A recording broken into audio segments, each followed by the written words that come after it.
Здравствуйте, дорогие друзья! Мы продолжаем наше путешествие по Святой Земле. И сегодня побываем в крепости крестоносцев Бель-Вуар. У этой крепости множество названий, но все они возвышенные, поэтические. Арабы называют ее Каукаб-аль-Хава, что переводится как «звезда ветров». На иврите ее название звучит как Кохав-Ярден – «звезда Иордана». Крестоносцы ее называли Бель-Вуар, что переводится как «прекрасный вид», или «коке», в переводе со старофранцузского «очаровательный». Арабский поэт XII века Абу Шама писал о ней следующее. Она стоит по пути к звездам.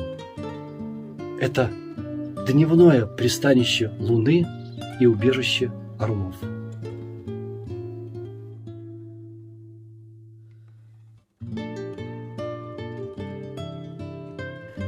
Расположение ее уникально.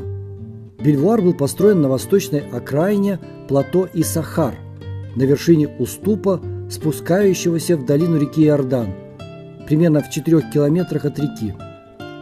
На востоке видны горы Гиль-Ада, к югу – гора Гильбоа и холмы Самарии, а к западу – гора Фавор, горы Назарет и хребет Кармель.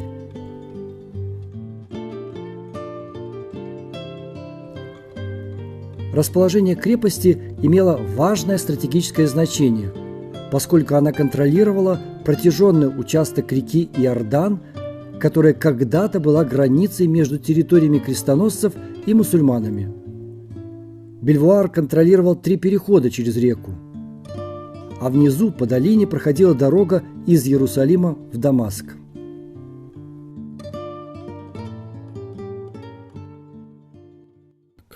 Давайте все по порядку.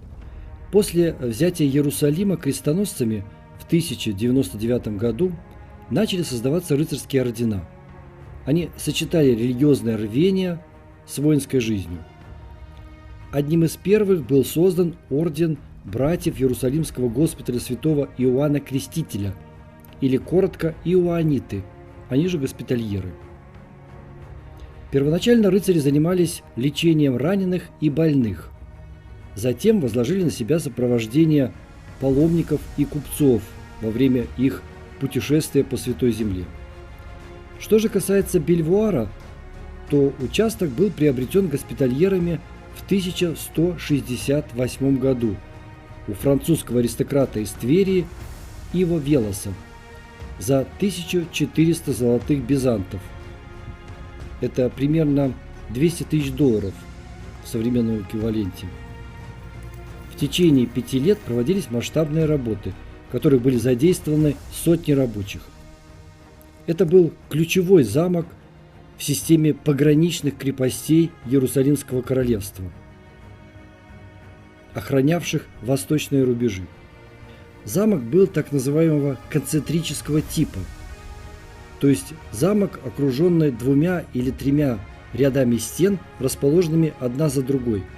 Причем внутренняя стена была выше впереди стоящей, и это позволяло ее защищать. Внешне это выглядело, как будто один замок был вложен в другой. Архитектура и качество строительства считаются лучшими среди подобных построек крестоносцев на Востоке.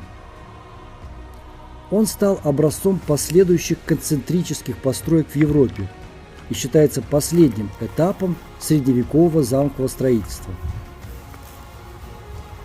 Мы идем с вами по сухому оборонному рву.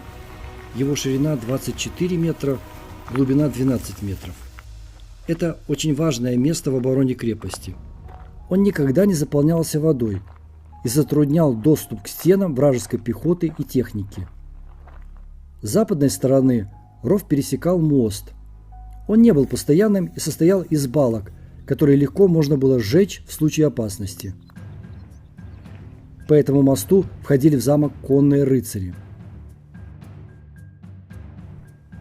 Второй вход находился с восточной стороны и пролегал между главной башней, Барбакан, и внешними стенами крепости.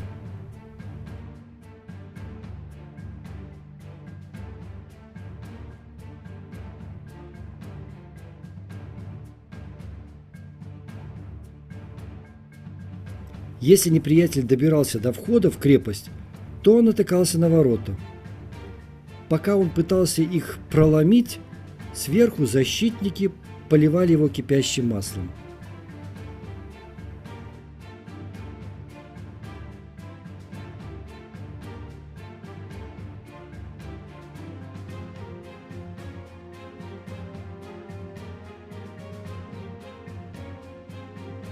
Сохранились дверные петли.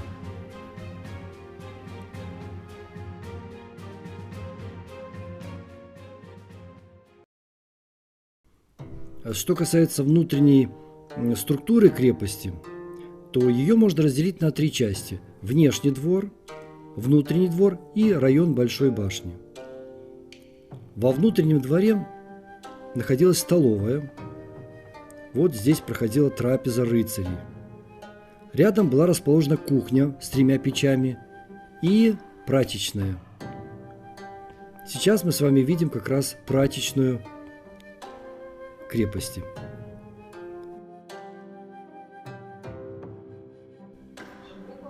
Отсутствие источника с питьевой водой было компенсировано созданием цистерны, наполнявшейся дождевой водой. Она вмещала 120 кубометров. На втором этаже располагалась часовня и покои рыцарей.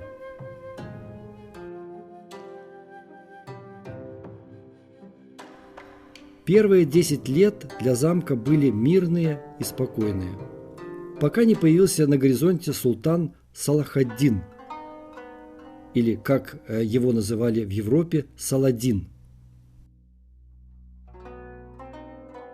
В 1182 году произошло сражение на плато между крепостью Бельвуар и другим замком Ля-Форбелли, который находился в 7 километрах от него.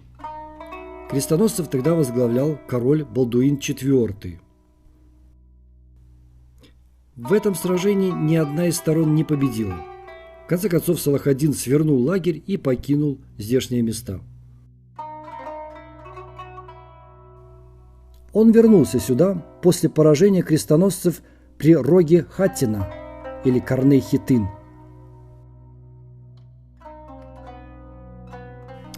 И его армия начала многомесячную осаду крепости. Рыцари неоднократно делали вылазки и нападали на осаждающие войска. Так, в январе 1188 года они напали ночью на лагерь одного из полководцев султана Салах-ад-Дина и нанесли очень серьезный урон неприятельской армии.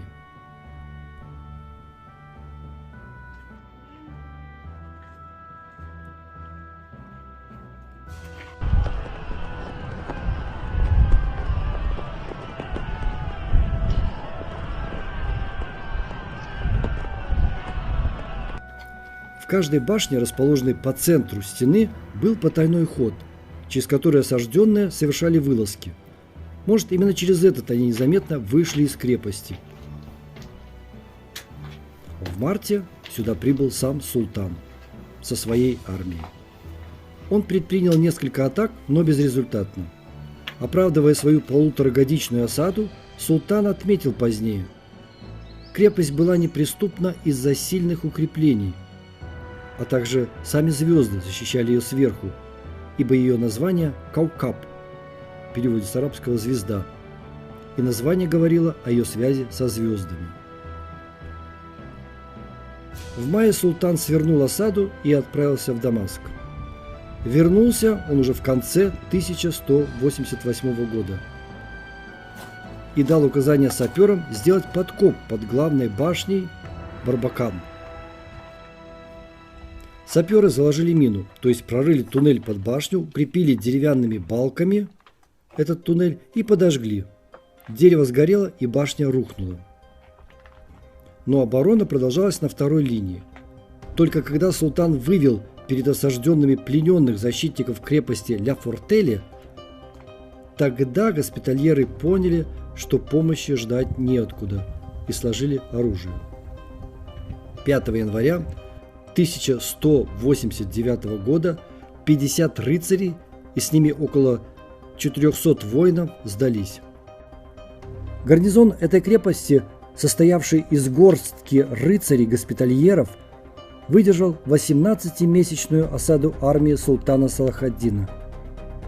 Когда гарнизон сдался, то в знак признания их героизма султан отпустил их с миром в город Тир. А я на этом сегодняшний рассказ о крепости Бель-Вуар, звезда Иордана, заканчиваю. С вами был гид по Святой Земле Сергей Алексейчик. Храни нас всех Господь!